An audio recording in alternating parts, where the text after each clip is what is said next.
Buenas tardes, ¿qué tal? Esta va a ser la segunda clase, entonces vamos a ir continuando con algunos conceptos de inteligencia artificial. Y esto va a terminar básicamente, por un lado, conociendo los antecedentes de la inteligencia artificial y por otro lado, ir preparando el ambiente de las redes neuronales, para ir viendo eso también, ¿ok? Entonces, por de pronto, vamos a empezar con este video y luego vamos a ir entrando en los otros conceptos. Este video trata de entender un poco la diferencia entre ciencia de datos e inteligencia artificial. Hay una parte donde se relaciona la ciencia de datos y la inteligencia artificial, y hay otra que también no corresponde a la ciencia de datos. O sea, mejor dicho, se puede usar ciencia de datos sin utilizar inteligencia artificial, pero también se puede usar ciencia de datos con inteligencia artificial. De hecho, muchos de los que trabajan en ciencia de datos pasan de una preparación más en estadísticas y más empresariales y luego van a la ciencia de datos sin que implique conocer mucho de inteligencia artificial. Pero recordar que muchas de las aplicaciones avanzadas que tengan que ver con ciencia de datos utiliza la inteligencia artificial como herramienta principal para producir información que a vista así normal no se puede ver. Entonces, para analizar datos complejos, entonces se utiliza la inteligencia artificial, ¿ok? Vamos a ver entonces el video para ir entendiendo un poco.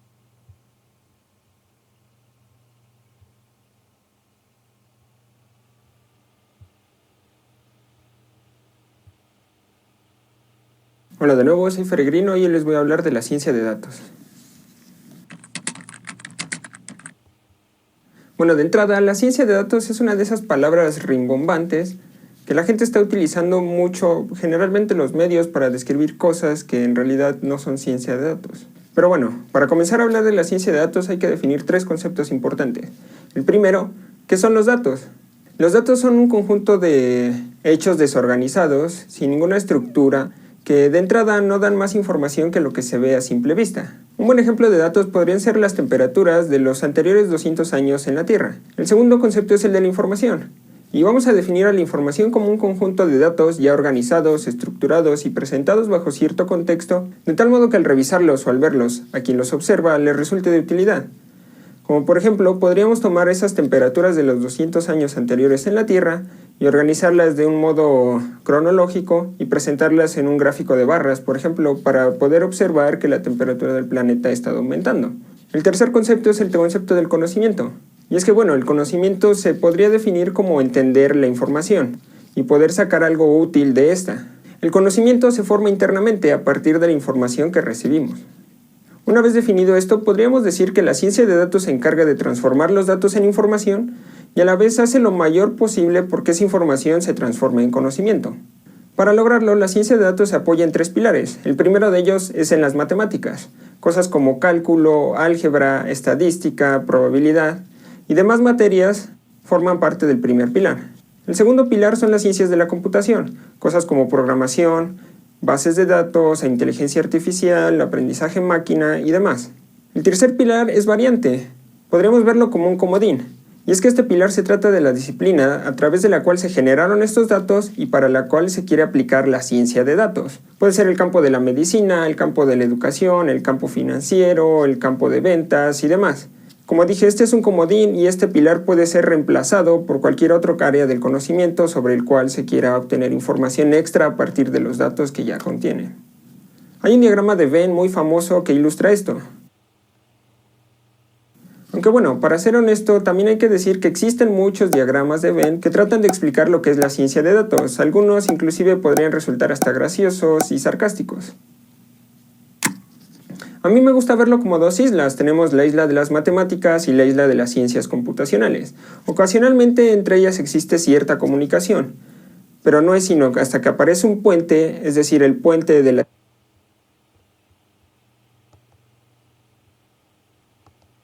Hola de nuevo, soy Peregrino y hoy les voy a hablar de la ciencia de datos.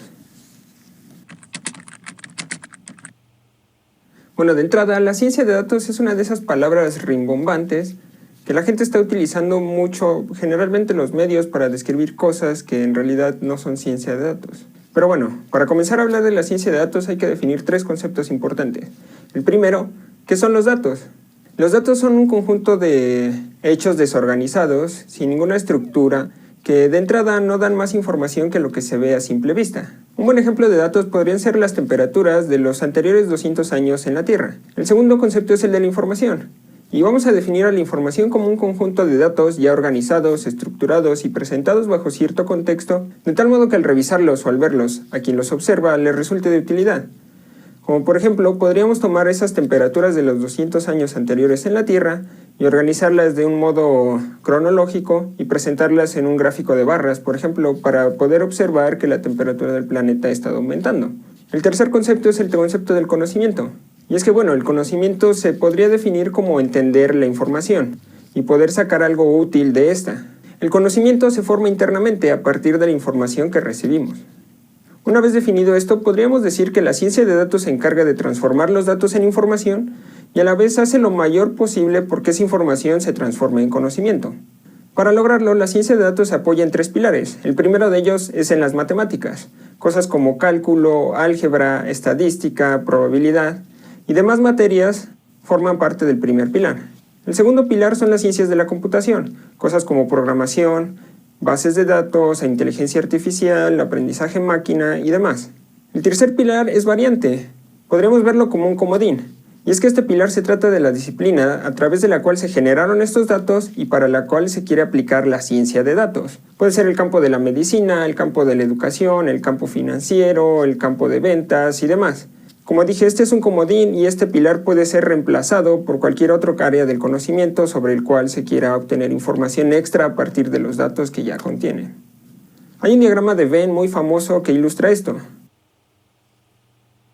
Aunque para ser honesto, también hay que decir que existen muchos diagramas de Venn que tratan de explicar lo que es la ciencia de datos. Algunos inclusive podrían resultar hasta graciosos y sarcásticos. A mí me gusta verlo como dos islas. Tenemos la isla de las matemáticas y la isla de las ciencias computacionales.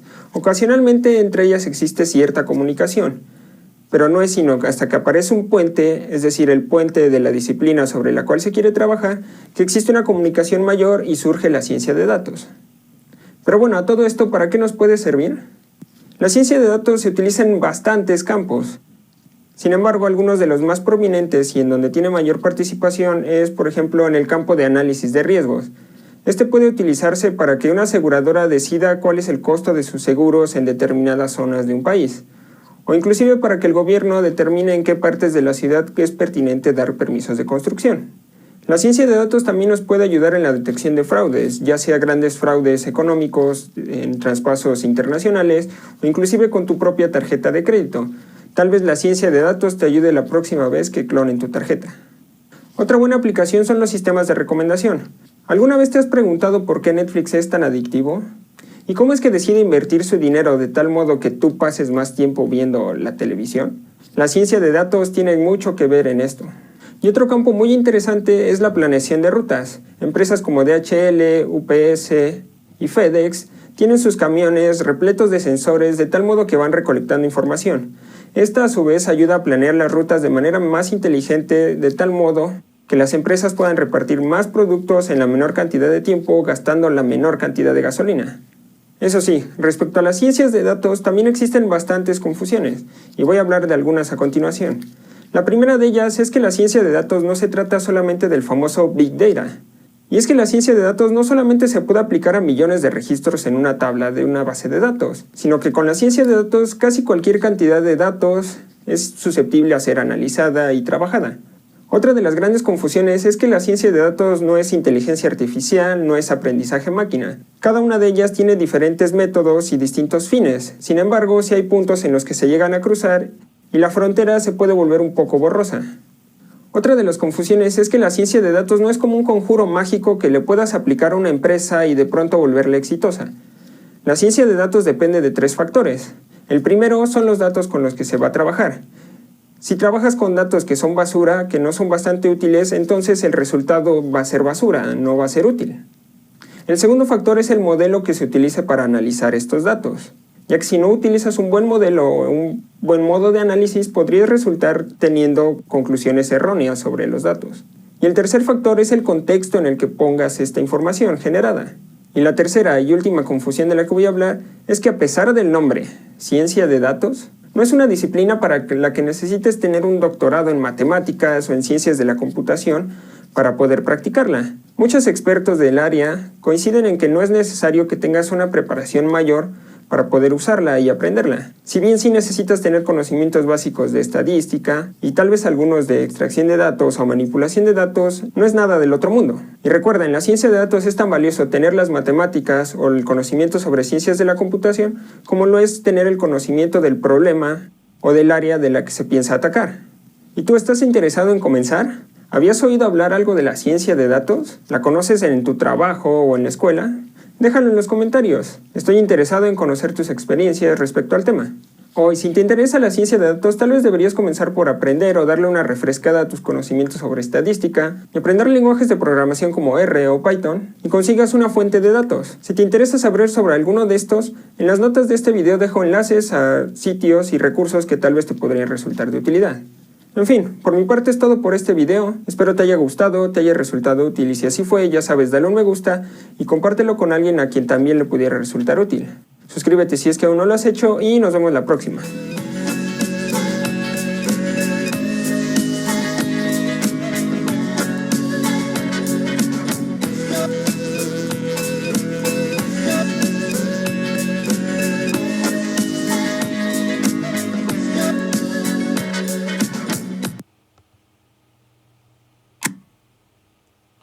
Bueno, con esa introducción entonces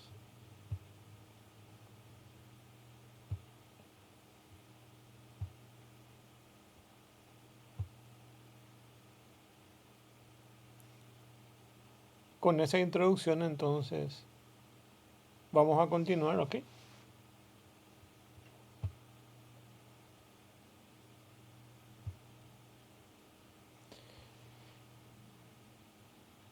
Si nos vamos básicamente a los antecedentes de la inteligencia artificial, básicamente vamos a ver que hay varias ramas por las cuales toca la inteligencia artificial, por lo menos la más tradicional. ¿Ok? Hay una rama tradicional de la inteligencia artificial, de los cuales toca, por un lado, la lingüística. ¿Ok? Entonces, el responsable de esa parte dice la lingüística moderna y la inteligencia artificial nacieron en el mismo tiempo y maduraron juntas, solapándose en el campo híbrido del llamado lingüístico computacional o procesamiento del lenguaje natural. ¿Ok? Entonces, básicamente,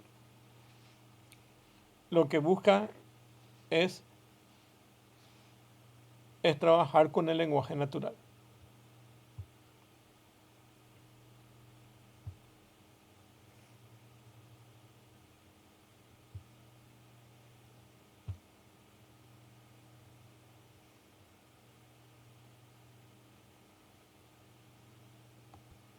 Ok. Estaba diciendo que básicamente hay una rama tradicional de la inteligencia artificial y esa rama corresponde básicamente hasta 1980, 90, 2000 más o menos ahí. Y ahí básicamente en esa búsqueda, básicamente lo que se lograba en una parte era encontrar una forma de desarrollar el lenguaje natural. ¿Ok? De entre ellos tenemos el lenguaje Prolog, que es un lenguaje que lo consideraban como inteligencia artificial. En ese lenguaje básicamente no se escribía como un lenguaje normal, sino básicamente se escribía unas sentencias, así como el SQL, que se hacía unas consultas y el sistema te respondía. Y de hecho aparecieron un montón de lenguajes que tienen esa estructura, que es básicamente, o lo que ellos pensaban, que era la forma como las personas podrían comunicarse. Hoy en día eso es más natural, gracias a los avances de la inteligencia artificial. Hoy en día básicamente podemos inclusive comunicarnos hablando con una inteligencia artificial y nos responde. Y no solo eso, no solamente escribiendo, sino básicamente una comunicación por voz. Podemos comunicarnos por voz.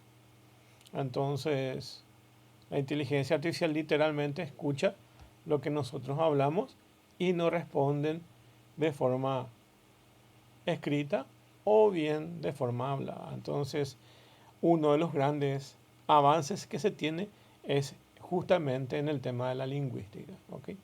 Pero recordar que su nacimiento es bastante anterior, inclusive se remonta a los inicios de la inteligencia artificial. Entonces el entendimiento del lenguaje requiere una comprensión de la materia bajo estudio y su contexto. Antes de ChatGPT existían herramientas donde básicamente se podía comunicar, pero no guardaban el contexto. Y hoy en día las herramientas sí guardan el contexto. Entonces eso es un gran avance.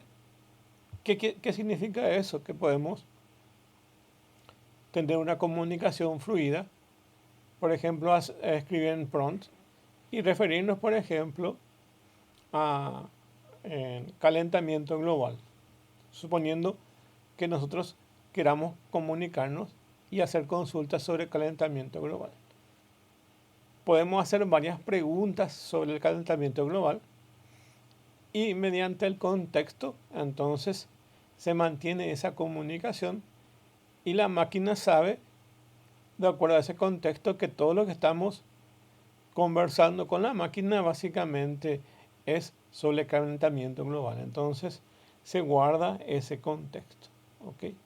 Anteriormente, las máquinas perdían ese contexto y habría que refrescar cada tanto ese proceso de indicarle de qué se trata el tema que se está analizando. Entonces, no se guardaba el contexto. Y dice, no solamente el entendimiento de la estructura de las sentencias, no solamente la forma como se lee o escribe, tanto en español, en inglés o cualquier idioma, que es la estructura de la gramática en sí o de las sentencias, sino más bien es entender y mantener fluido ese contexto, lo que convierte en un problema bastante complejo de abordar cuando las máquinas no pueden abordar sobre un contexto sobre el cual las personas tienen. Imagínense que las personas podemos hablar de forma ambigua y los sistemas de inteligencia artificial igual deberían tratar de entender ese lenguaje. De hecho, se le ha entrenado mucho para minimizar el tema de las ambigüedades, ¿ok? Entonces, pasa un poco por el tema de la lingüística también.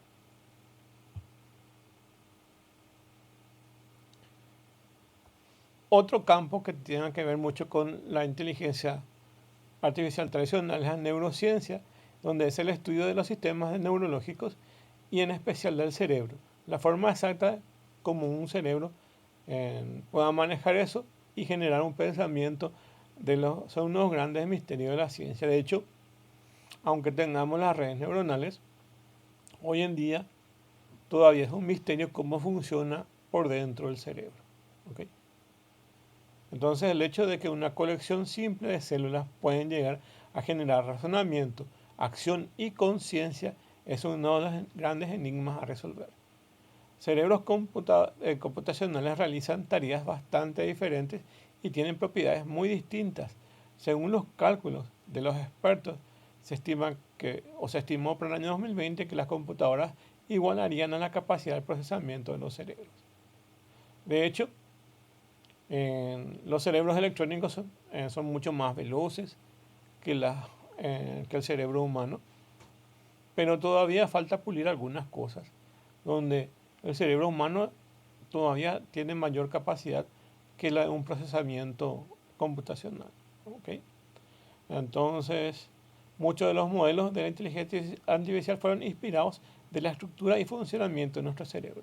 De hecho, nosotros a través de matemáticas y a través de las matemáticas, entonces logramos hacer que básicamente esas funciones puedan simular una red neuronal, cómo funciona el cerebro. ¿Okay?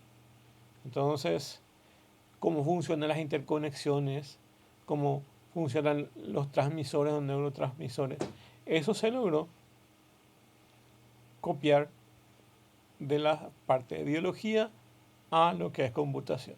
Y gracias a eso nació lo que es las redes neuronales, que son los pilares sobre los cuales descansa toda la tecnología que hoy en día tenemos en inteligencia artificial, que básicamente es la otra rama que no corresponde a la tradicional.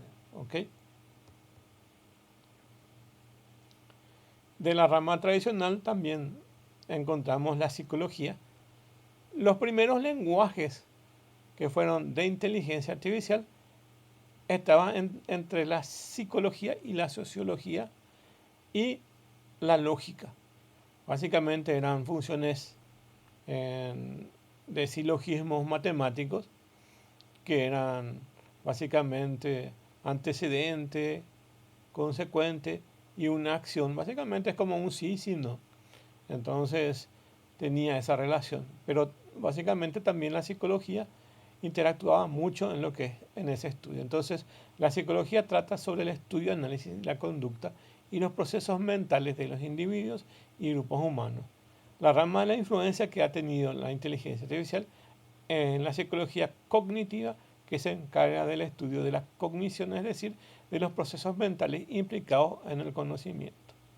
De hecho, hay una rama específica que nosotros inclusive tenemos como materia, que es ingeniería del conocimiento, y básicamente se relaciona con el conocimiento.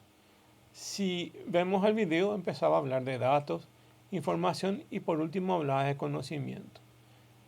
Antes pensaban que las máquinas podrían tener conocimiento y básicamente viene por niveles. Entonces, de dato pasa a información y de información pasa a conocimiento. El conocimiento es el dato útil que se puede aplicar. Y un conocimiento en sí puede tener retroalimentación, es decir, que lo que yo tengo de información lo aprendo y eso vuelve a ser otra vez por retroalimentación, información que se pueda consumir. Entonces se aumenta ese conocimiento. ¿Ok? Y de eso es lo que trata un poco esta psicología cognitiva, de introducir nueva información y esa información otra vez es materia prima para tener un nuevo procesamiento. ¿Ok? Entonces se va aumentando el conocimiento y se tiene como objetivo el estudio de los mecanismos básicos y profundos que elabora el conocimiento desde la percepción, la memoria y el aprendizaje hasta la formación de conceptos y razonamientos lógicos. Interviene mucho el tema de la lógica y como parte de ese proceso a la psicología. Las teorías descritas en esta rama entonces han sido utilizadas para desarrollar varios modelos de inteligencia artificial y luego a lo que se usa hoy en día, que es el Machine Learning. ¿Okay?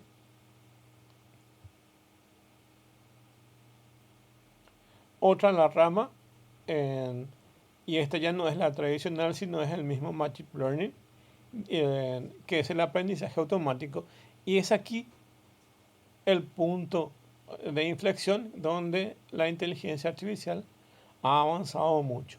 Bueno, ¿qué es el Machine Learning? Es el diseño y estudio de herramientas informáticas que utilizan la experiencia pasada para tomar decisiones futuras. Es el estudio de programas que pueden aprender de los datos de entrada. El objetivo fundamental del Machine Learning es generalizar o inducir una regla desconocida a partir de ejemplos donde esa regla es aplicada. Ejemplos más típicos donde podemos ver el uso del Machine Learning es el filtrado de correos basura o spam mediante observaciones de miles de correos electrónicos que han sido marcados previamente como basura. Los filtros spam aprenden a clasificar los mensajes nuevos. Entonces, a partir de los datos de entrada, generan unas informaciones de salida y se analiza si esa información de salida es relevante o no. Entonces, esa misma información se utiliza como entrada otra vez. Para poder entender mejor, imagínense que nosotros queremos reconocer imágenes de perros, gatos y monos. ¿Okay? ¿Y qué tenemos que hacer para que podamos reconocer perros, gatos y monos? ¿Okay? Entonces tenemos que alimentar al sistema de Machine Learning o de aprendizaje automático miles de fotos de perros, miles de fotos de gatos y miles de fotos de monos, de tal forma que el sistema pueda aprender, pueda reorganizarse internamente y generar un modelo a la cual le permita reconocer esas fotos, ¿ok? Y de eso es lo que vamos a ir viendo en varias clases, en cómo se genera esa información, cómo son las bases de datos de este Machine Learning, ¿ok? Y dice, el Machine Learning tiene una amplia gama de aplicaciones, incluyendo motores de búsqueda, diagnósticos médicos, detección de fraudes en el uso de tarjetas de crédito, análisis de mercado de valores, clasificación de secuencias de ADN, reconocimiento en habla y lenguaje escrito, juegos y robótica. Es decir, básicamente se utiliza en casi todas las áreas de las ciencias que hoy conocemos, tanto en la investigación como en el campo de la educación, como en el campo comercial e industrial. Entonces, abarca un montón de aplicaciones que se pueden utilizar. Para poder abordar cada uno de estos temas es crucial entonces, en primer lugar, distinguir los distintos problemas que el Machine Learning se utiliza y con los cuales podamos encontrar y resolver. Entonces, el aprendizaje automático o Machine Learning corresponde a una de las ramas de la inteligencia artificial más utilizadas hoy en día. ¿Okay?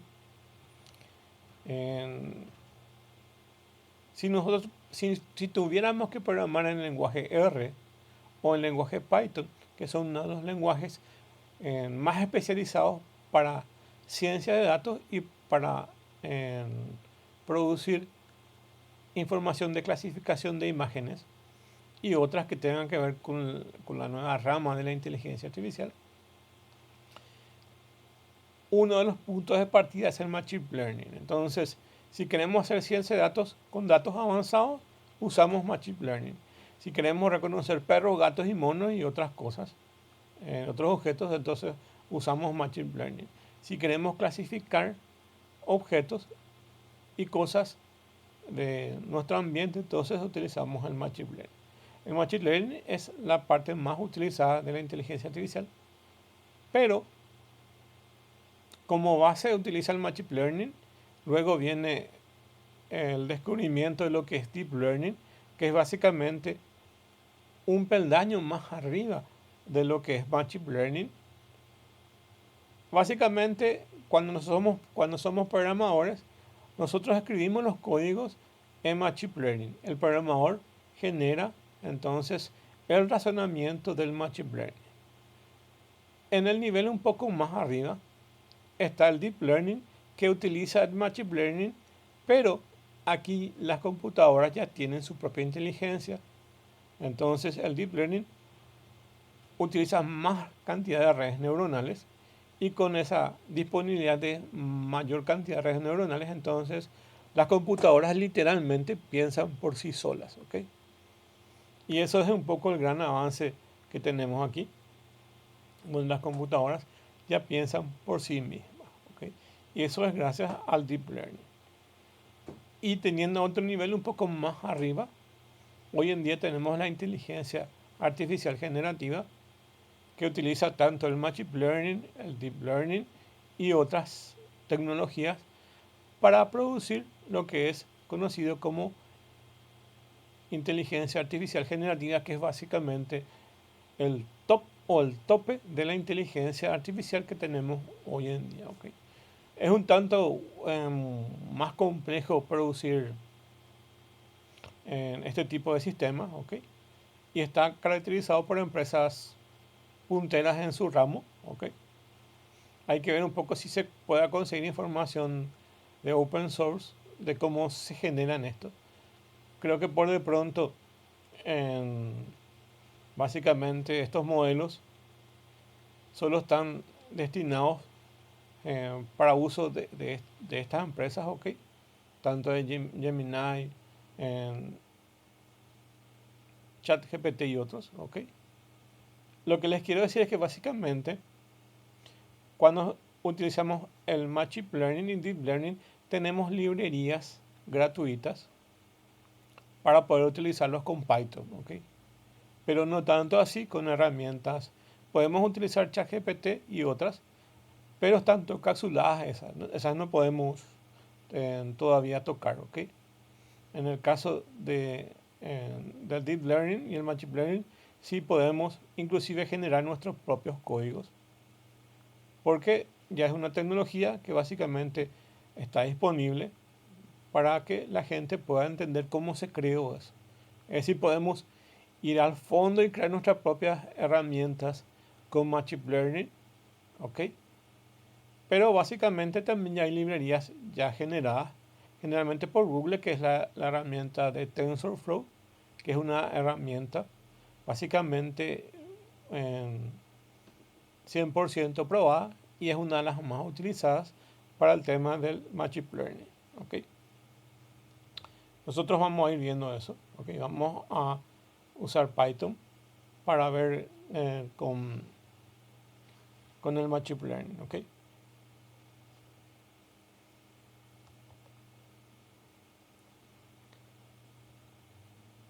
Existen ramas de la inteligencia artificial que vamos a ver en otra diapositiva, pero básicamente dentro de la rama de la inteligencia artificial está lo que conocemos con el Machine Learning, que es el aprendizaje automático.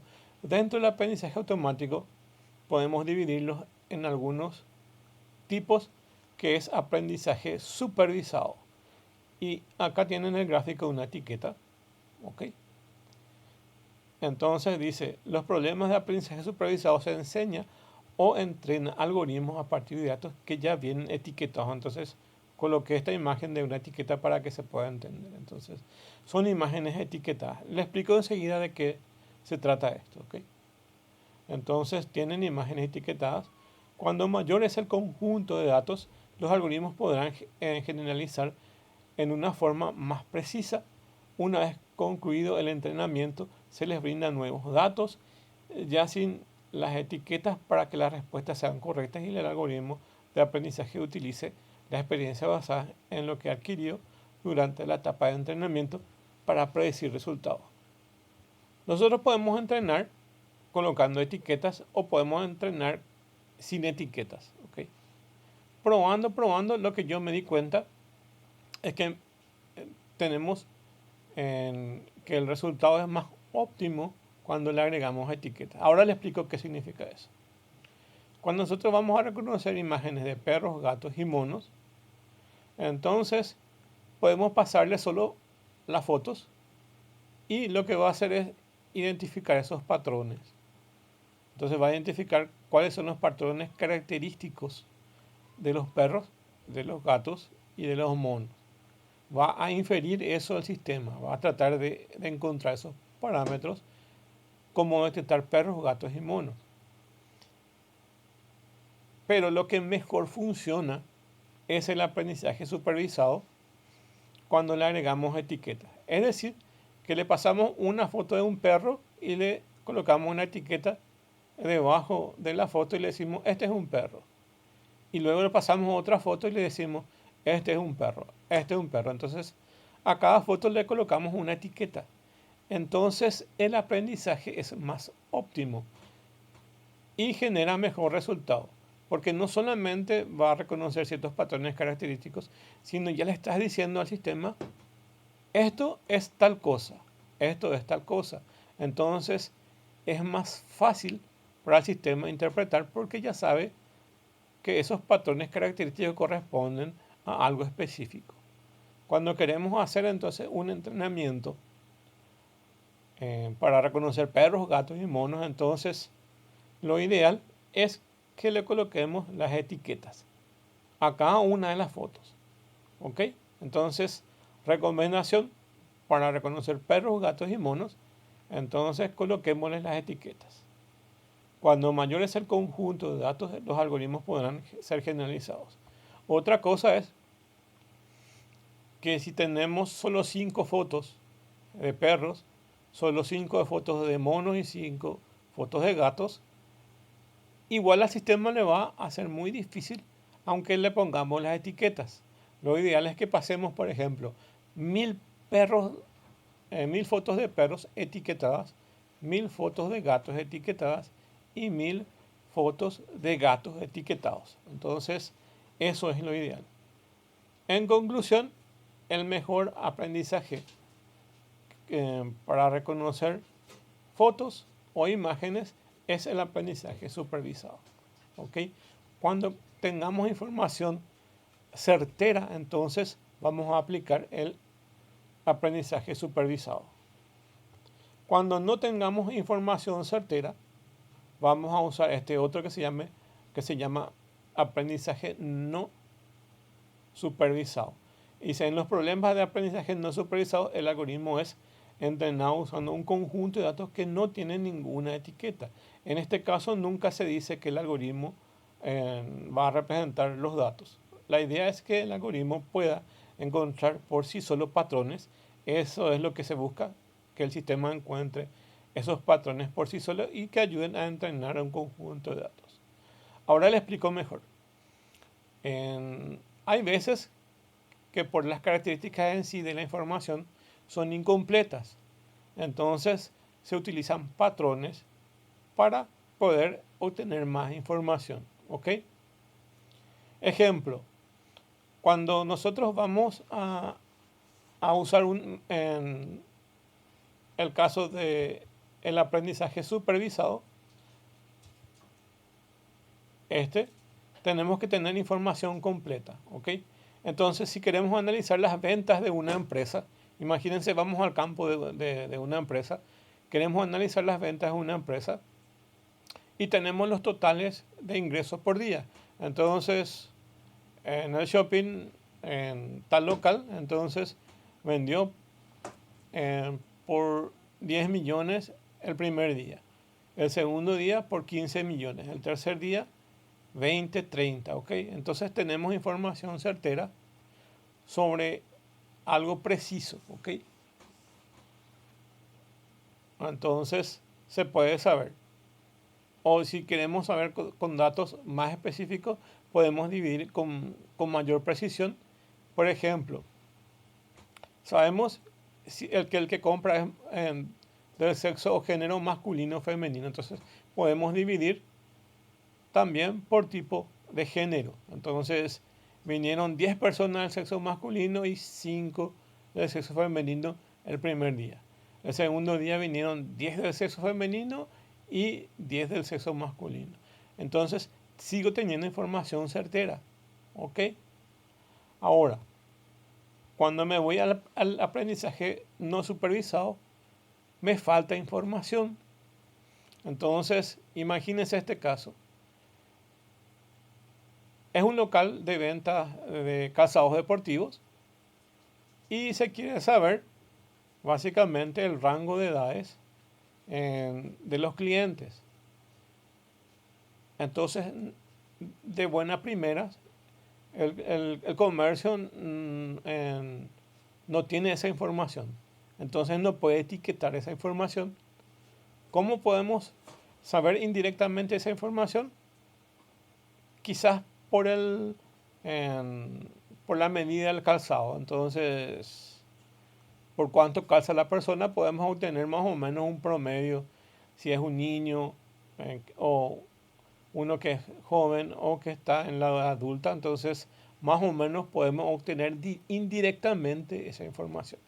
Cuando no podemos utilizar, entonces vamos a usar cuando no tengo información completa, entonces voy a usar el aprendizaje no supervisado para obtener patrones.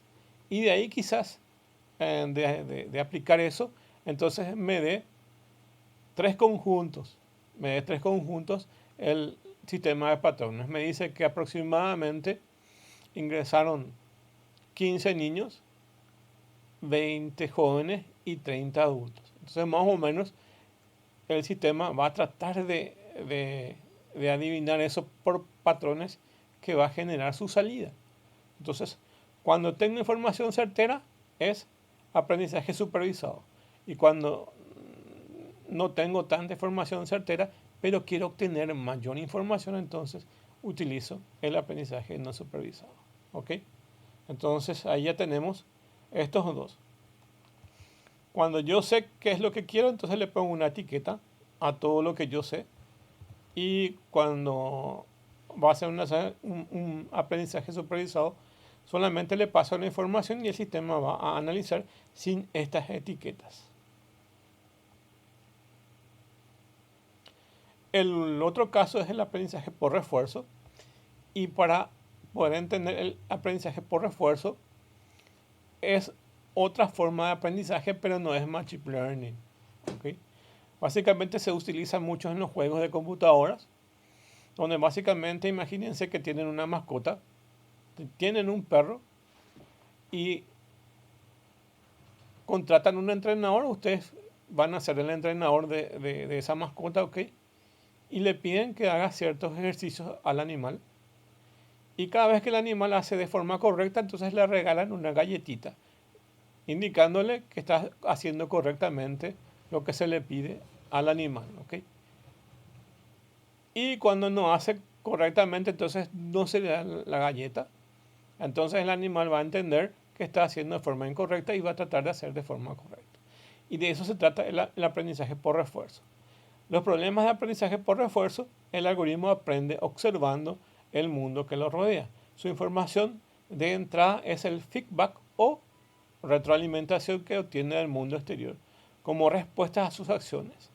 Por lo tanto, el sistema aprende en base a ensayo-error. Un buen ejemplo de este tipo de aprendizaje lo podemos encontrar en los juegos de computadoras. Por ejemplo, el mítico juego de Pac-Man. Básicamente, los fantasmas que se mueven dentro de la pantalla son alimentados por este tipo de aprendizaje por refuerzo, donde básicamente se le va diciendo en qué momento está haciendo correctamente o incorrectamente, y por retroalimentación se le va alimentando entonces cuando es correcto o incorrecto. Entonces, los juegos de computadora son un buen ejemplo de este tipo de aplicaciones, donde vamos probando nuevas estrategias y vamos seleccionando y perfeccionando aquellas que nos ayudan a ganar el juego.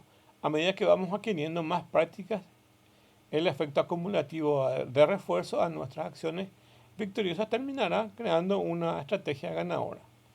Podemos hacer, por ejemplo, con el juego de 3 en raya o Tate-Ti. Entonces, le vamos alimentando al sistema por refuerzo y le vamos indicando en cada momento, entonces, cuando la máquina juega correctamente. Entonces, vamos alimentando por refuerzos.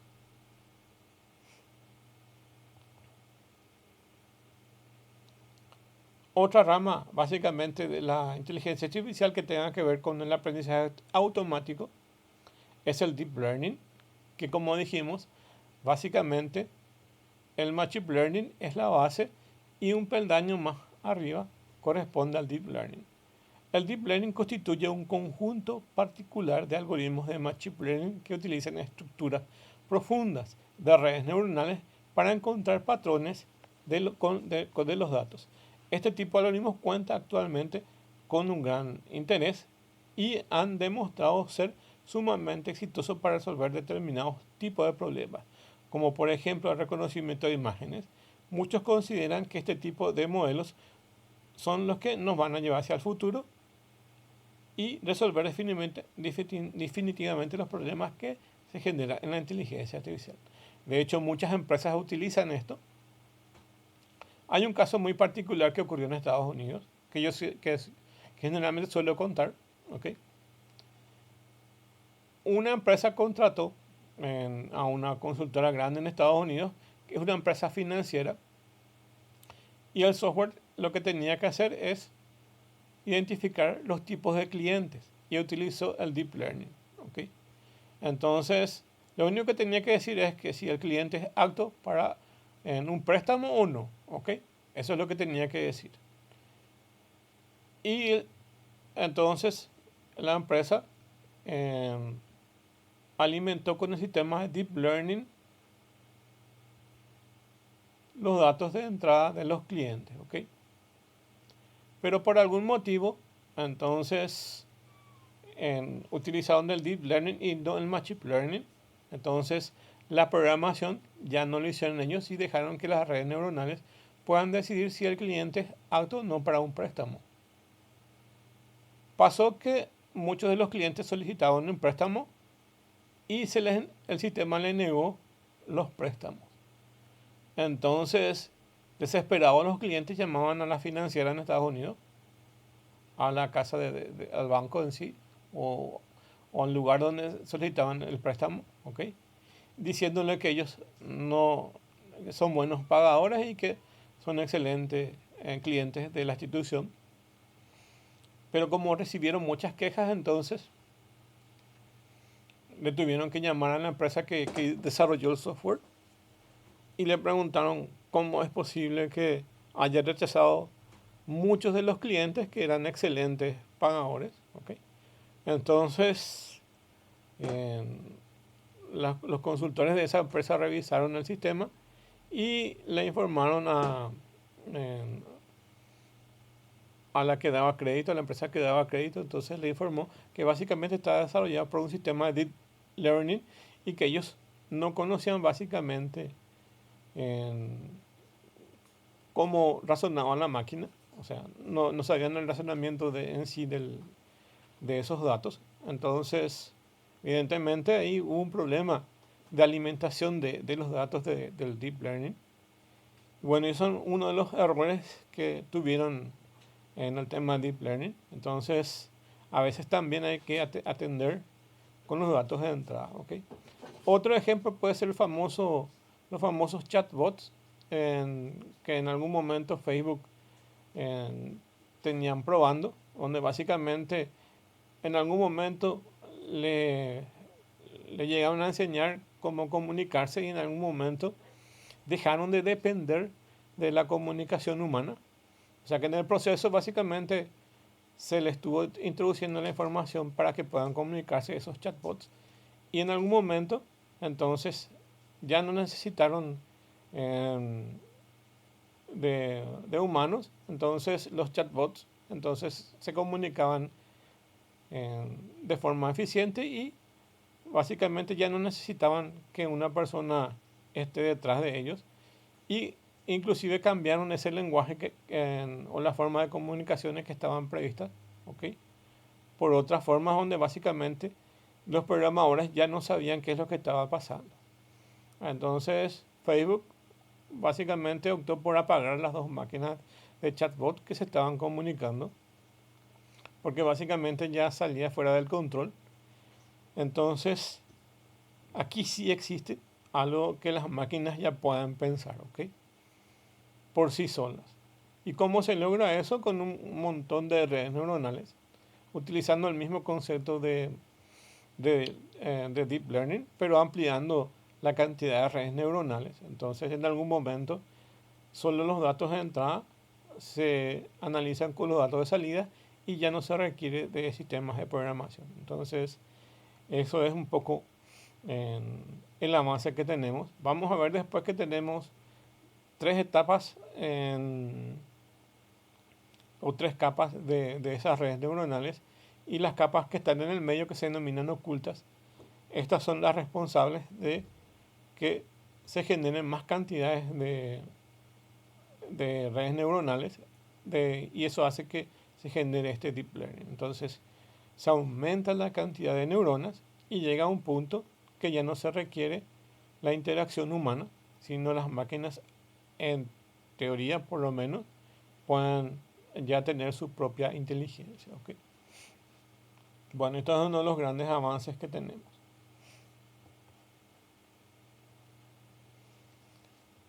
Desde la rama tradicional, volviendo otra vez a la rama tradicional, tenemos las estadísticas y las probabilidades. Se utilizó mucho el tema de probabilidades con el tema de la lógica en lo que es la parte tradicional. Y si el razonamiento probabilístico se encarga de lidiar con la incertidumbre inherente de los procesos de aprendizaje. El problema para crear inteligencia artificial entonces se convierte para encontrar formas de trabajar con información ruidosa, incompleta, incluso muchas veces contradictoria. Estos algoritmos están sumamente ligados a las estadísticas bayesianas y también a las probabilidades, evidentemente, y principalmente herramientas en las que se apoya el teorema de Bayes. ¿Okay? Cuando tenemos información completa no hay problema, ¿okay? Podemos usar estadísticas directamente. Pero cuando tenemos información a medias, así como utilizamos el tema de aprendizaje no supervisado, que no le ponemos las etiquetas, cuando no conocemos ciertas características de esos datos, también se puede usar probabilidades, que es básicamente una forma de poder resolver también cuando no tenemos ciertas cantidades de información. ¿Okay? Nuestras redes neuronales tienen que tener la capacidad de funcionar incluso cuando la información es incompleta. Entonces, al no tener ciertas informaciones igual se puede aplicar, pero utilizando la probabilidad. ¿Okay?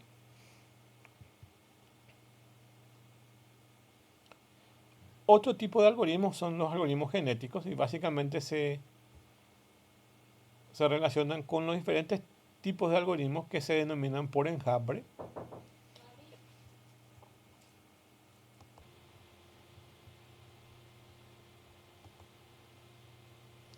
Bueno, entonces los algoritmos genéticos corresponden a los que son sistemas por enjambre y básicamente utilizan el teorema de la evolución natural de las especies, donde básicamente son elegidos las especies más altas y se van mutando hacia las especies que son mejores. Entonces el algoritmo genético se basa en la idea de la madre naturaleza, entonces sobre el aprendizaje de selección natural de Darwin. Si la naturaleza pudo crearlo, entonces puede crear cualquier cosa. En tal motivo, lo único que deberíamos hacer es alcanzar una inteligencia artificial, es simular los mecanismos por computadora. También se denominan vida artificial, donde básicamente podemos simular diferentes especies de animales y sabemos que los animales compiten una contra otra. Por ejemplo, coloquemos en un recipiente hormigas rojas y hormigas negras y veamos cuál de ellas sobrevive. Entonces, por selección natural, la que está más alta, entonces va a sobrevivir. Y eso se trata un poco, esta evolución, o tratar de imitar esa evolución natural de las especies. Entonces, algunas van a continuar con vida y otras van a morir.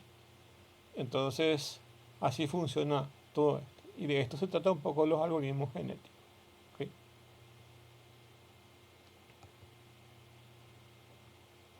¿Dónde podemos aplicar la inteligencia artificial? Podemos aplicar en medicina, autos autónomos, sistemas financieros, agricultura, educación, etc.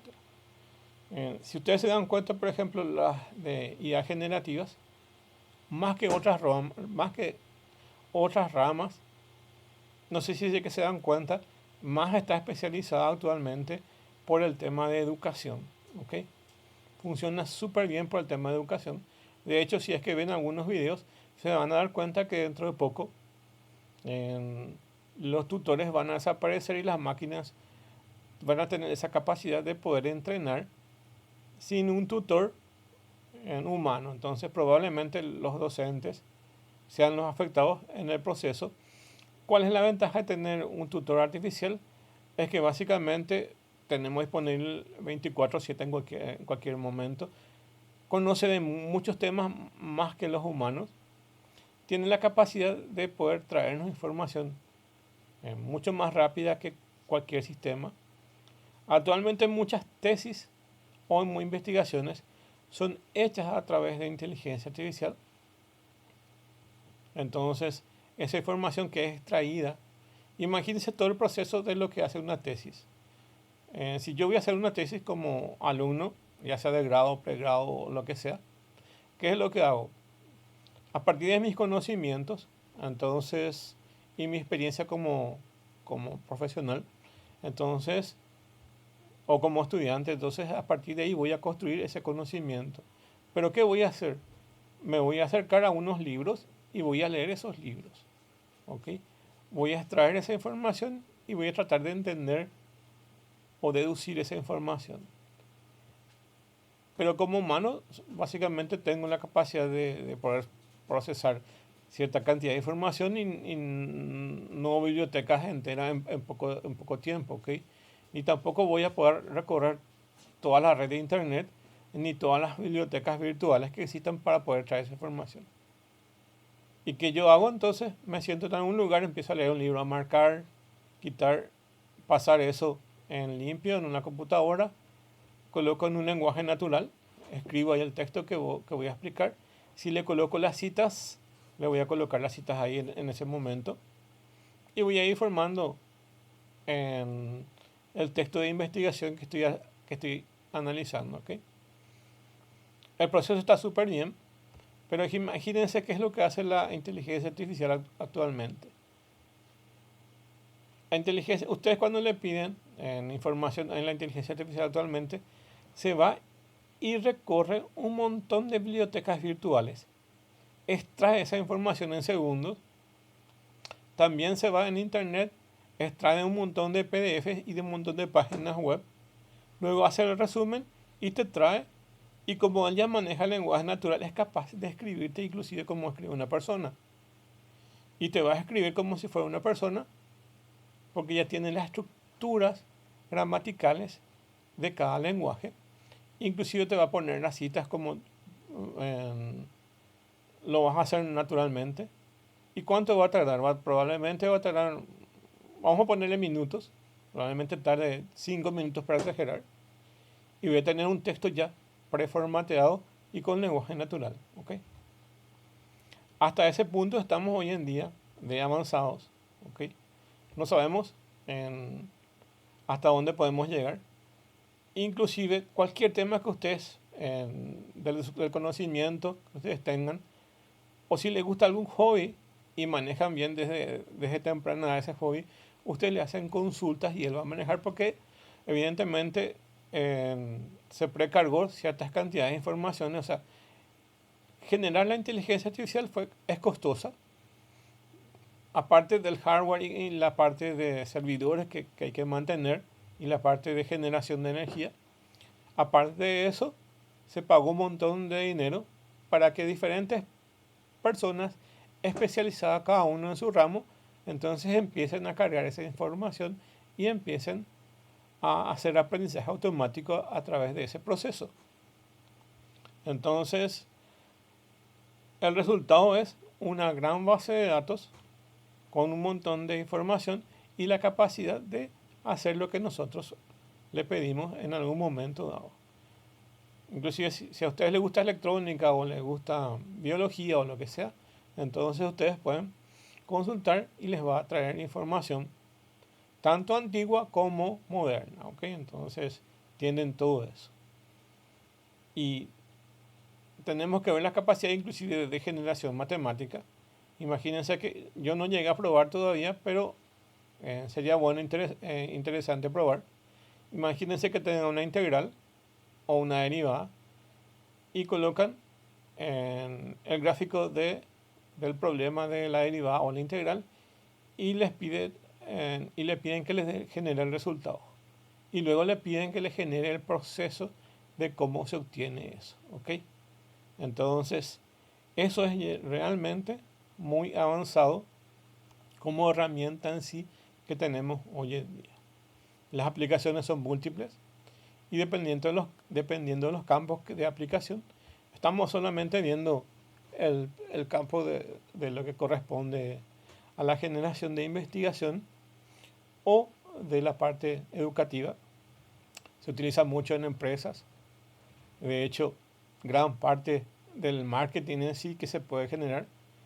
Pueden escribir, por ejemplo, hacerme un flyer para tal cosa de mi empresa que se dedica, por ejemplo, a la venta de hamburguesas. Entonces, le va a colocar un gráfico de la hamburguesa. Ustedes pueden ir afinando eso y colocándole mayores detalles al flyer que ustedes necesitan. Entonces, es una herramienta bastante poderosa que abarca un montón de cosas.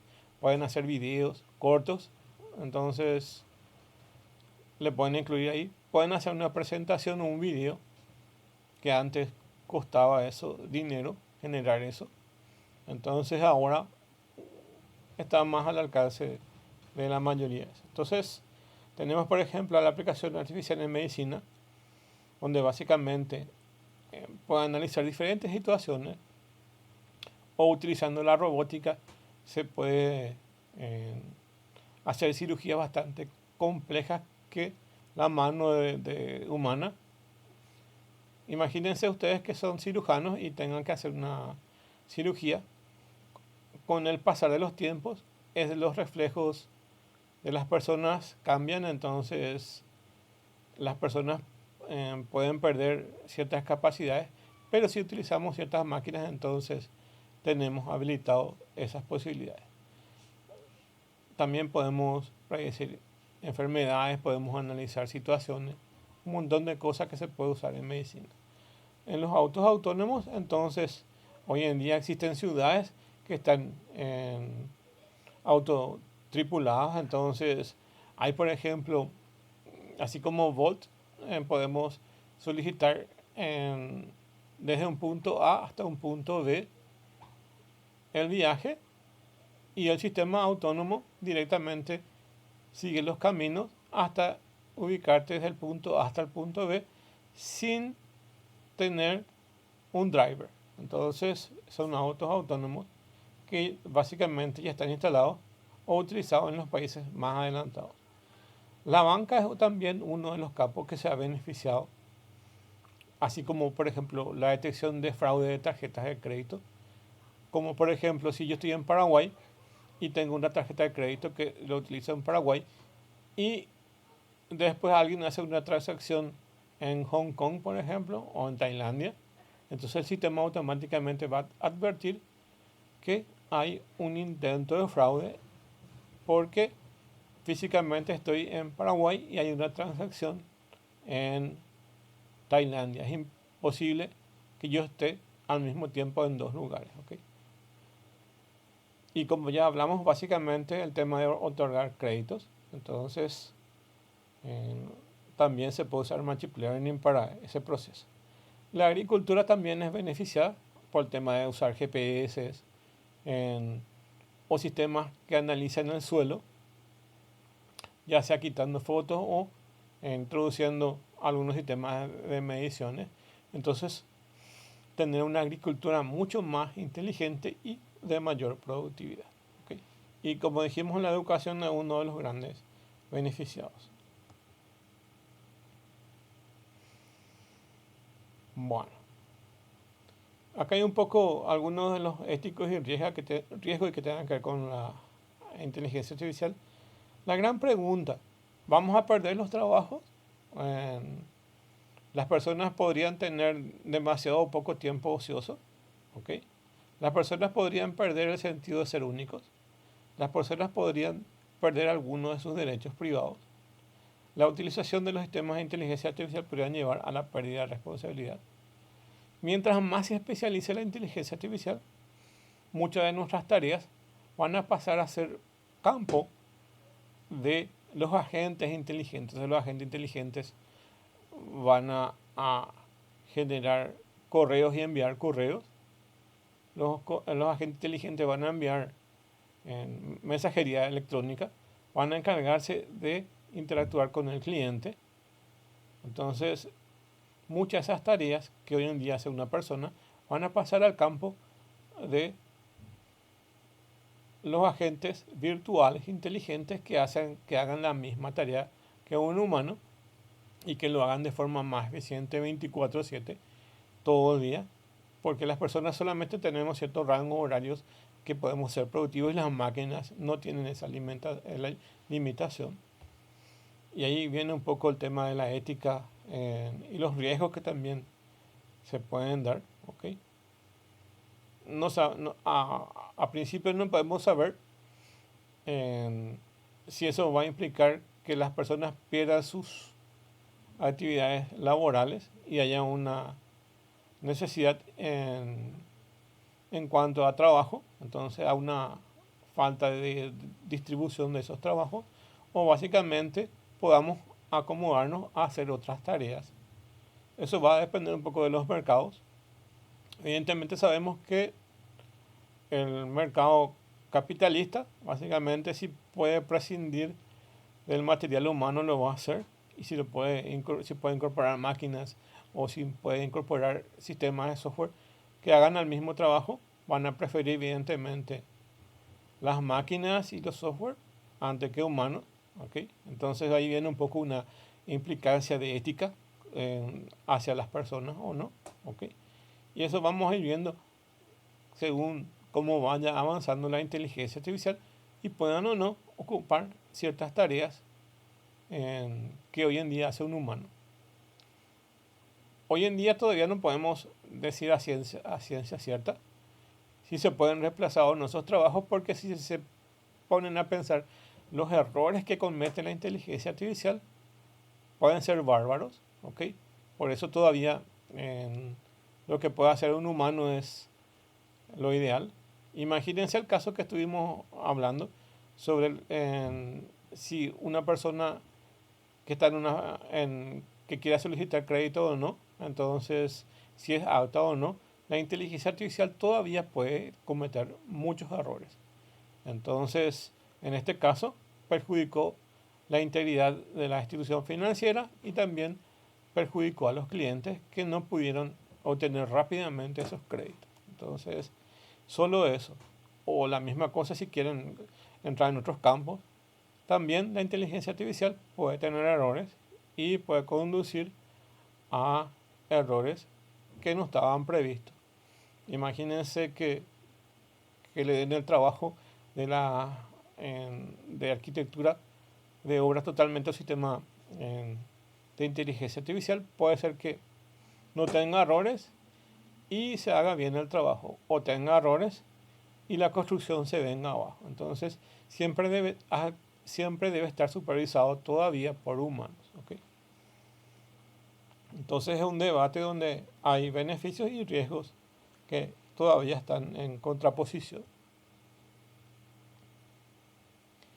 Herramientas que se usan o frameworks que se usan para inteligencia artificial. El primero podemos decir que es TensorFlow.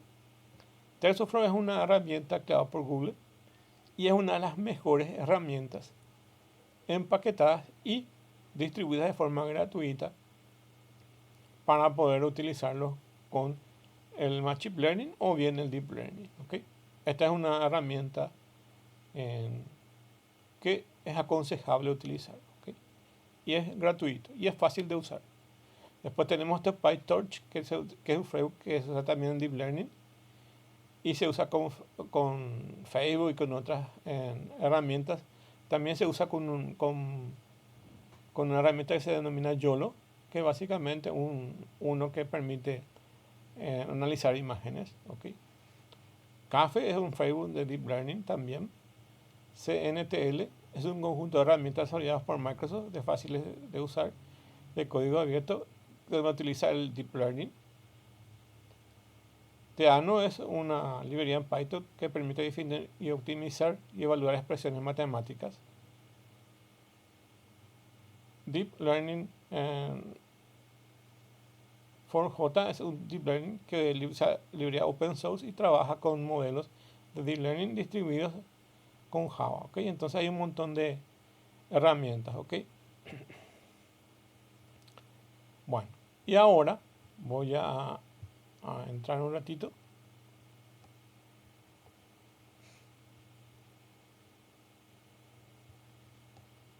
Me van a esperar un rato mientras veo en la otra presentación.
Bueno, ahí les voy a mostrar la presentación, ¿ok?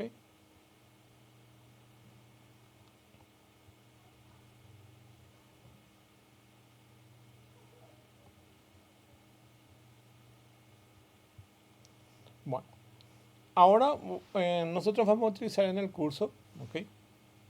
Conforme vayamos avanzando en el curso, vamos a usar algunos datasets. Por ejemplo, para reconocer imágenes de perros, gatos y monos, necesitamos dataset de esos animales, ¿ok? Y vamos a entender un poco qué es el concepto de dataset, ¿ok? Más o menos entienden lo que es el concepto de base de datos y vamos a hacer una comparación con base de datos con respecto a datasets. De hecho, muchos datasets corresponden a los conceptos de base de datos, pero los datasets corresponden a elementos más definidos dentro del campo de la inteligencia artificial, ¿ok? Entonces, ¿qué es un dataset? Es un conjunto estructurado de datos usados para entrenar, validar y probar modelos. Entonces, todo el deep learning se utiliza diferentes tipos de datasets que nos permiten entrenar esos modelos. Entonces dice, conjuntos estructurados de datos utilizados para entrenar, validar y probar esos modelos. Pueden ser de diferentes formas. Pueden tener filas o instancias, columnas. Ok, entonces puede ser una forma tabular, como una forma de Excel, donde tiene filas y columnas. O puede ser etiquetas. Entonces también, como dijimos, a cada foto le coloca una etiqueta. Puede ser etiquetadas también. Entonces, pueden tener filas de columnas y etiquetas. Entonces, aquí tienen más o menos estos gráficos. La idea final de esto es básicamente producir información útil. Entonces tenemos información en forma tabular, en forma de estadísticas o en forma de presentaciones o archivos, ¿ok? De esa forma entonces tenemos estos datasets, ¿ok? ¿Cuál es la diferencia entre una base de datos y un dataset? La base de datos son sistemas de almacenamiento y gestión de datos en vivo, ¿ok? Entonces la base de datos puede ser de empresa o lo que sea, o de una organización X, ¿ok? Cuando tratamos de analizar solo textos, podemos llamarle como corpus. Por ejemplo, solo textos. Para analizar se le pueden llamar en colección de texto, corpus.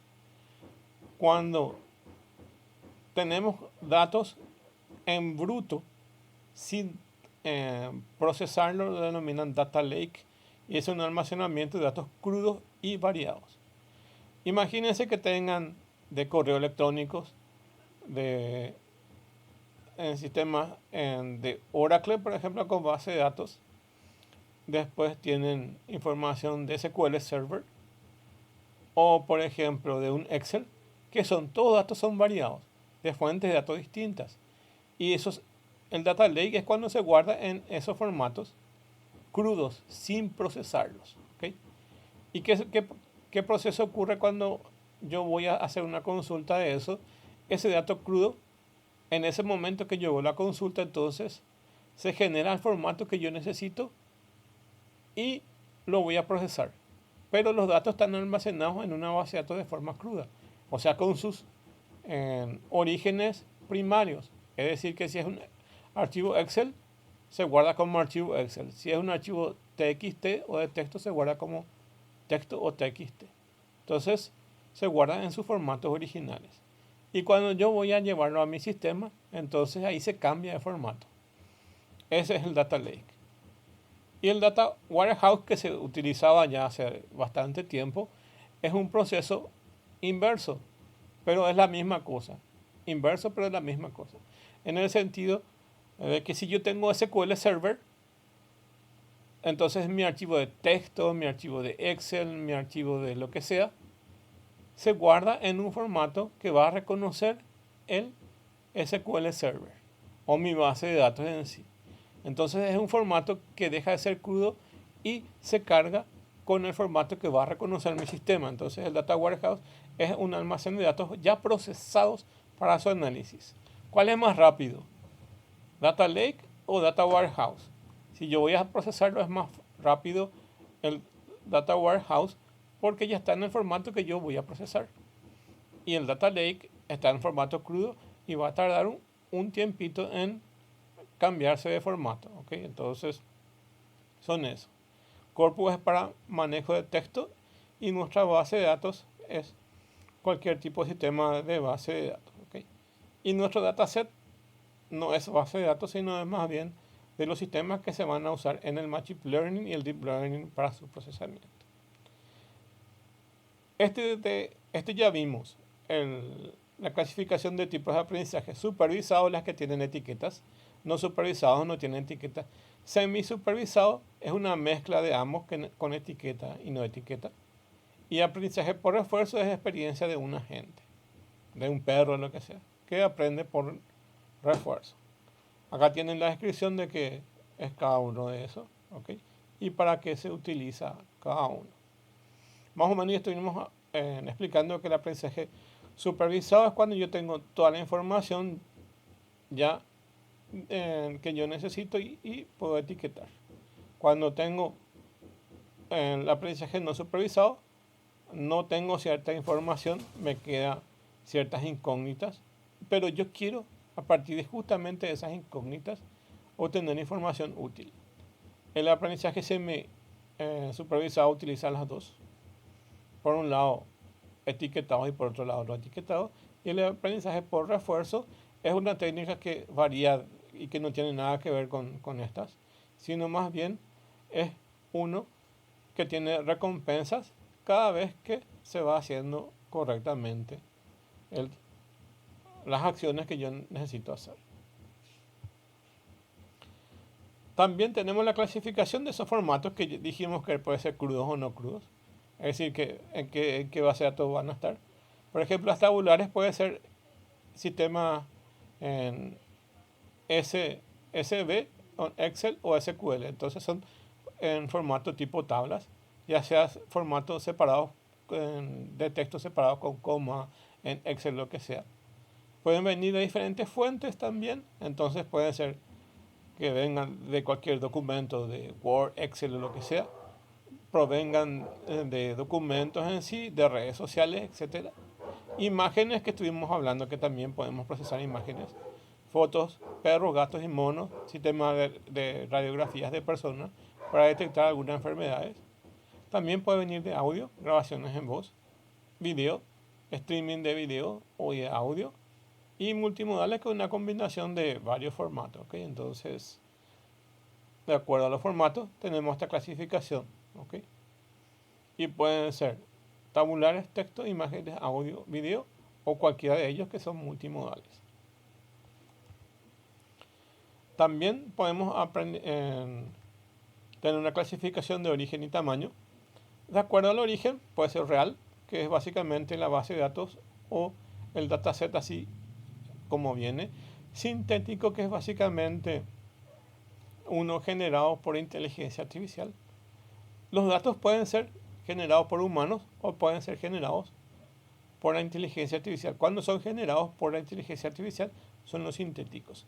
Y actualmente este es lo que va a liderar en el mercado. De hecho, ya lo están haciendo. Todos estos sistemas de aprendizaje de ChatGPT y compañía utilizan datos sintéticos. Después está lo de crowdsourcing, que son de diferentes fuentes. Y los de IoT, que es básicamente Internet de las cosas, que es para la parte de comunicaciones electrónicas. ¿Okay? Estos pueden ser los diferentes en origen de esos datos. Y el tamaño puede ser pequeño, mediano y grande. Pequeño puede ser un archivo de texto, mediano puede ser una pequeña base de datos y Big Data, ya saben que es básicamente una base de datos enorme. En nuestro país básicamente, probablemente Big Data quede un poco grande, pero imagínense países como Argentina o Brasil. Brasil básicamente que tiene 200 millones de habitantes. Entonces, los datos que generan y consumen son bastante grandes y básicamente sí necesitamos esto de Big Data para poder trabajar de forma eficiente esos datos.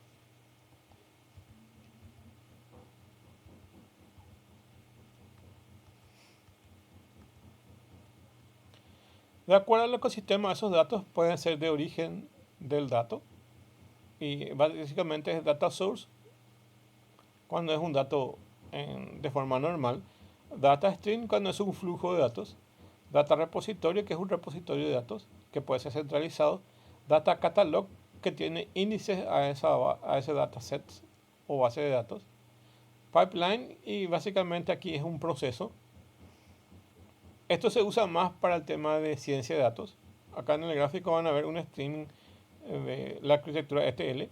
Básicamente en la arquitectura ETL se toma de la fuente de datos, se limpia esos datos, o sea, se quita todo lo que son datos basura y luego se procesa esos datos y se carga eso para que se pueda procesar eso y visualizar esa información de forma inteligente o de lo que se quiera analizar en algún momento. Entonces, es como un flujo de información, este data stream, que ingresa al sistema y en cada etapa se realiza un proceso. Entonces, desde el origen de datos tiene un flujo, se guarda esa información, tiene índices y tiene procesos. ¿Okay? Otros conceptos que se utilizan son este ground truth, que son datos verificados, gold dataset, que es un conjunto de datos de alta calidad, synthetic data, que es justamente lo que estábamos diciendo, datos generados artificialmente, y es lo que se utiliza mucho hoy en día. Los datos generados por ChatGPT y compañía son de este tipo, datos sintéticos, y metadatos, que son generalmente todos los datos que están en cualquier documento. Ustedes generan un archivo Word y verifican y van a ver quién es el autor de ese archivo, ¿ok?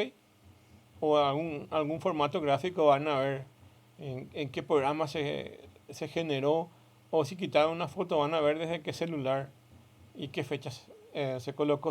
Todas esas informaciones están guardadas en metadatos, ¿okay? Y son muy útiles para el tema de auditoría de datos, para saber los orígenes de esos datos, ¿okay? Imagínense que un asesino quita una foto de su víctima, ¿ok? Y por sus metadatos se puede saber del celular, de qué persona es, qué marca de celular y otros datos que se guardan como metadatos, ¿ok? Entonces, la inteligencia artificial necesita datos verificados, necesita datos ciertos, porque imagínense que introduzcan datos basuras. Entonces el resultado, como en cualquier sistema informático, va a ser basura. Entonces necesitamos que estos datos sean verificados y además que sean de alta calidad, ¿ok? En este pueden imaginarse que tengan fotos de perros, gatos y monos, pero ¿cuál va a tener mejor resultado? ¿O cuál va a predecir con mayor calidad? Si las fotos son de calidad. Si yo quito con un celular de gama alta, evidentemente las fotos van a ser de mayor calidad que una de un celular de gama baja antigua. Entonces, yo necesito datos de alta calidad para producir resultados de alta calidad. Entonces, Gold Dataset corresponde a eso. Si ustedes generan una solución para reconocer perros, gatos y monos, les va a dar básicamente el resultado de cuánto es el porcentaje de calidad de ese reconocimiento, ¿okay? Y puede ser, por ejemplo, 20, 30, 40, 99 o 100%. Y eso va a depender también de los conjuntos de datos de alta calidad que se le provee. Si se carga datos de alta calidad, el resultado es de alta calidad, ¿okay? Entonces, para tener en cuenta que para reconocer perros, gatos y monos, entonces necesitamos tener fotos de buena calidad, ¿ok? O por lo menos limpiar esas imágenes, filtrar la información que hace que no sea de buena calidad, ¿ok? Dentro del ciclo de vida de esos datos de inteligencia artificial tenemos la parte de recolección, almacenamiento, limpieza de esos datos, la transformación, partición, en training, validation y test. Esto vamos a ver después cuando tengamos que trabajar con nuestra base de datos de imágenes. Generalmente muchos datasets de imágenes, ya sea de perros, gatos y monos, como estamos diciendo en el ejemplo, ¿ok? Básicamente son una fila larga de vectores de fotos, ¿ok? Y generalmente vienen en un solo archivo o pueden venir en varios, pero imagínense que viene en un solo archivo.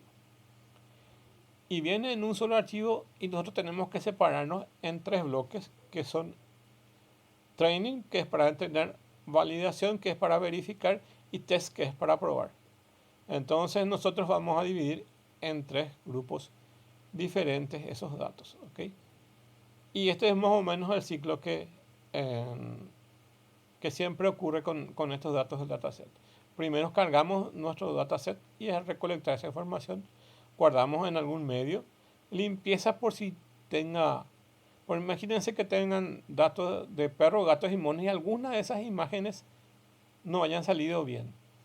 Entonces, ¿qué tenemos que hacer? O bien eliminar esas fotos que son feas o incorrectas y dejar solamente las que son de calidad. Entonces aquí ocurre una limpieza de eso. Y la transformación, pues si tengamos que pasar de un formato a otro, ¿ok? Imagínense que vienen todas por decirlo así, en PNG y nuestro sistema va a reconocer en JPG, ¿ok? Entonces hay que hacer una pequeña transformación con esos datos, ¿ok? Y luego se parte eso.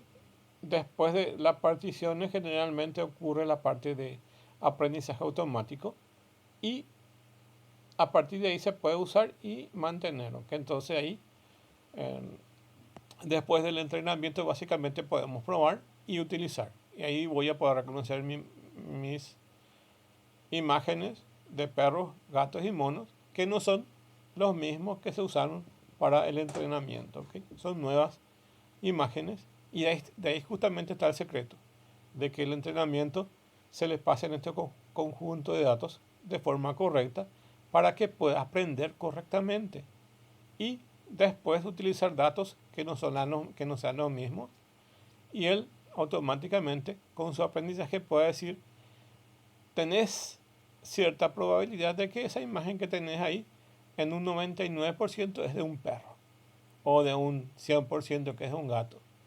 Así entonces el sistema va a reconocer y va a adivinar básicamente qué animal es, ¿ok?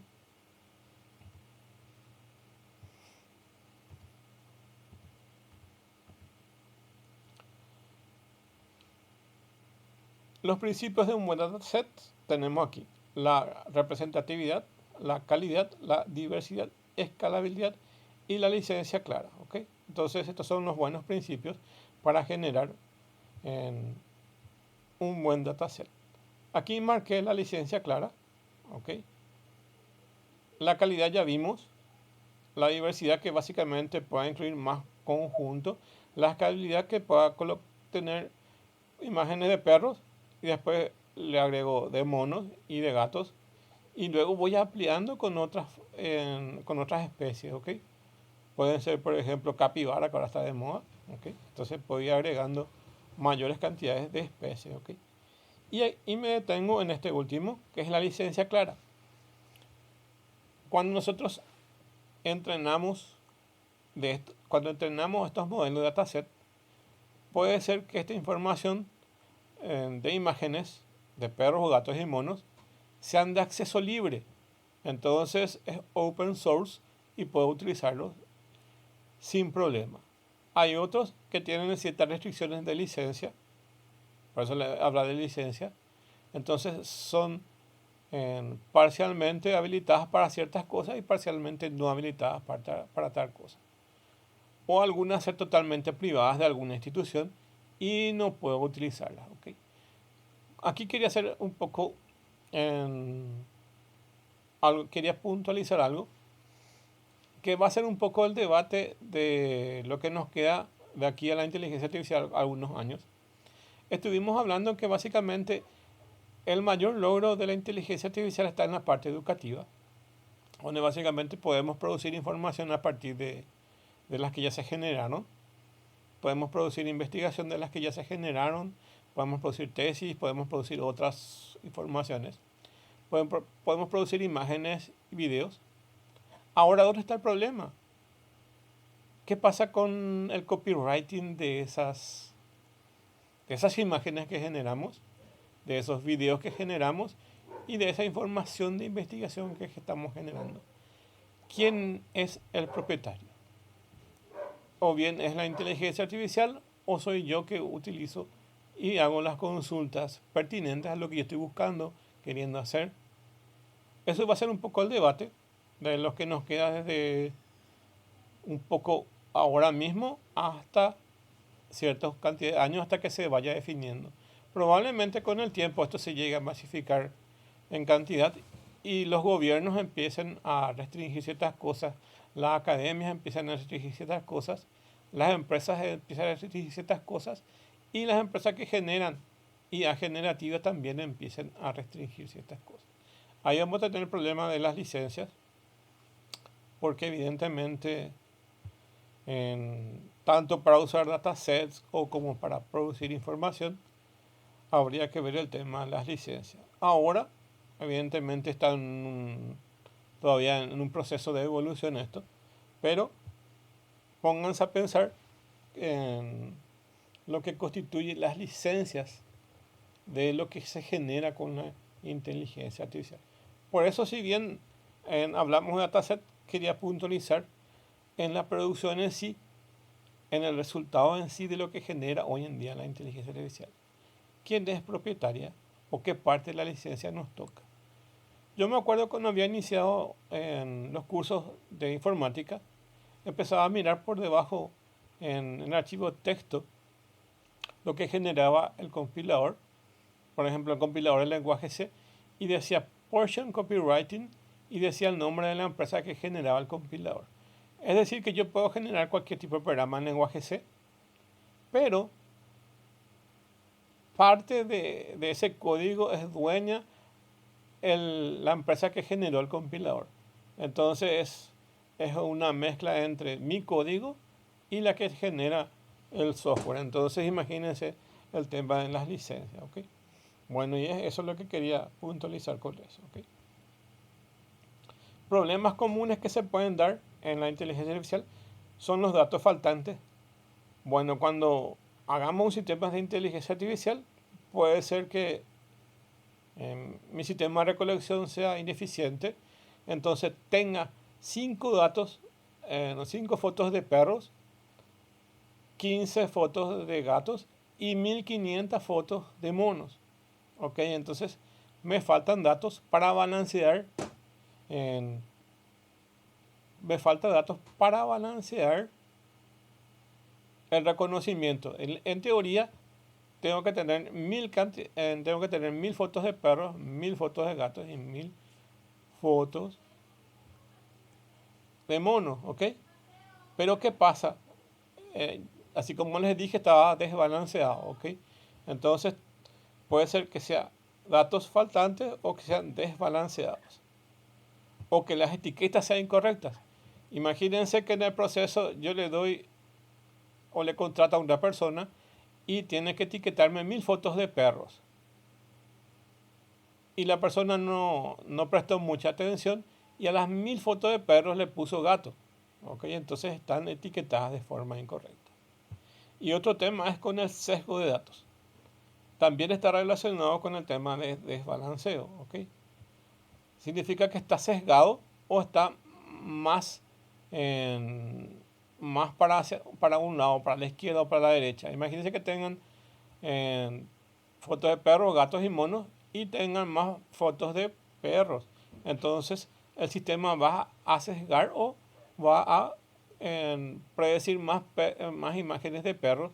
Aunque vos le pongas una foto de gato, como tiene mayor cantidad de perros en las fotos de entrada, entonces va a estar sesgado a reconocer perros y le vas a poner fotos de gatos y fotos de monos, pero él te va a decir esto es un perro. ¿Por qué? Porque está sesgado. O bien puede ser imágenes que no tengan nada que ver con perros, gatos y monos y le ponga, por ejemplo, la imagen de un ave, ¿ok?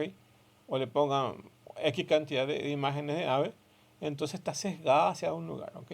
Está más dirigido hacia algún lugar. Estos son algunos problemas que se pueden generar y hacen a la calidad o la no calidad de esas imágenes, ¿ok?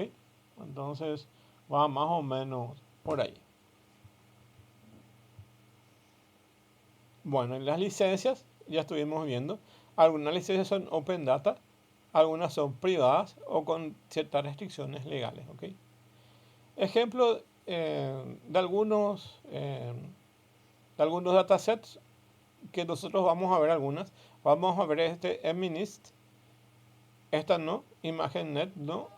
Hay otras que se llama Coco, LibriShed, UCI y hay varias licencias de diferentes repositorios donde se guardan y son estos conjuntos de datos. Este, por ejemplo, es ImagenNet y Coco. Entonces acá tienen la imagen de ese dataset para poder saber, ¿verdad?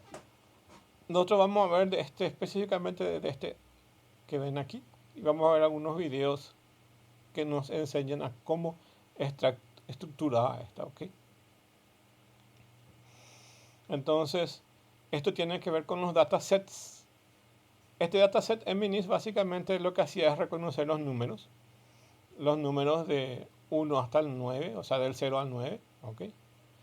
Y básicamente como un escáner de números, ¿ok? Y cuando lo entrenamos, nosotros escribimos un número y él dice, este es un número 1, lo que escribiste es un número 2, así. Lo que me está mostrando un número 3, escanea esas imágenes y me va a decir qué número es, ¿ok? Después se hizo unas modificaciones de eso y eh, se utilizó para eso, ¿ok? Por último, entonces, dice herramientas que se utilizan para inteligencia artificial, puede ser Pandas, TensorFlow, datasets, Kaggle, Hugging Face, ¿ok? Tendencia es en los datasets sintéticos, ¿ok? Y bueno, entonces estas son herramientas que se utilizan con Python, como las Pandas y TensorFlow, ¿ok? Y los datasets en sí, que se utilizan como en las que están en el repositorio de Kaggle y Hugging Face, ¿ok? Tanto Kaggle como Hugging Face son repositorios gratuitos, ¿ok? Donde hay mucha información de inteligencia artificial, de aprendizaje automático y otras, y datasets, ¿ok? Son buenos lugares para poder aprender justamente este tema de inteligencia artificial, ¿ok?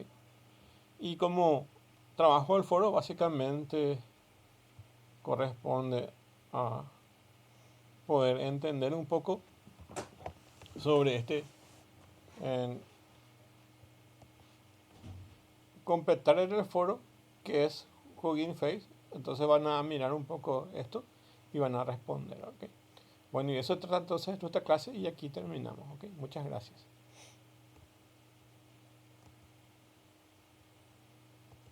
Bueno, estamos a punto de terminar, entonces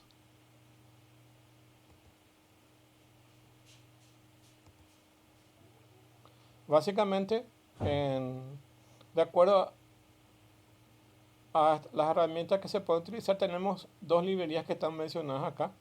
Estas librerías se usan con el lenguaje Python, ya que es básicamente uno de los lenguajes de mayor efectividad que se usa para ciencia de datos y tanto para el Machine Learning o el Deep Learning.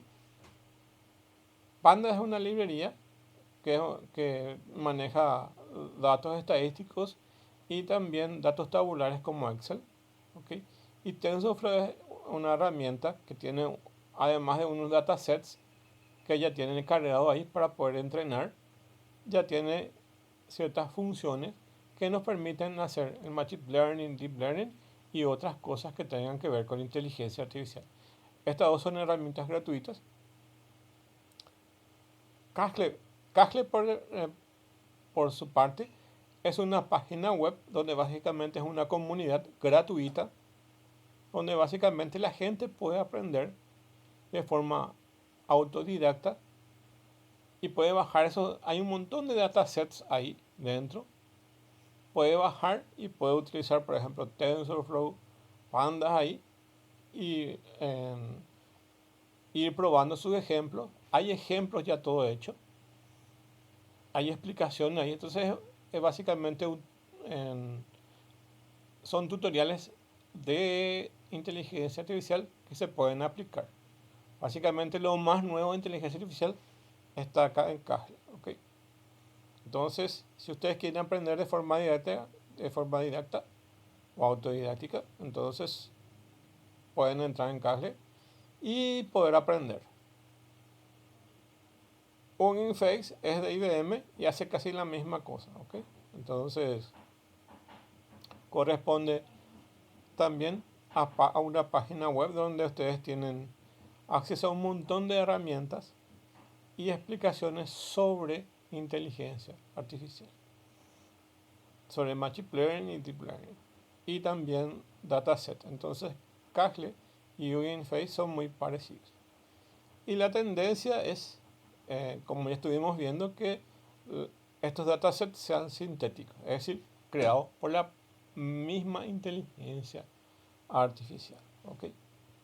Y como tarea básicamente va a consistir en que ustedes lean más o menos qué es Hugging Face y lo coloquen en el foro. Entonces ahí van a desarrollar esa tarea que es para el foro. ¿Ok? Entonces se van hasta Hugging Face o ver alguna información que explique qué es Hugging Face y luego escriban ahí, con sus palabras. Hugging Face es un repositorio de IBM que provee cierta cantidad de información entre datasets, ejemplos de inteligencia artificial, etc. Entonces van a ir a colocar eso. ¿Ok? Bueno, entonces hasta ahí la clase. ¿Ok? Y tienen esos dos materiales para poder ver. ¿Ok? Tarea en sí todavía no hay, más bien solo completar el foro de momento, ¿ok? Y la asistencia se valida por el foro, entonces, por favor, completar el foro entonces, ¿ok? Muchas gracias entonces.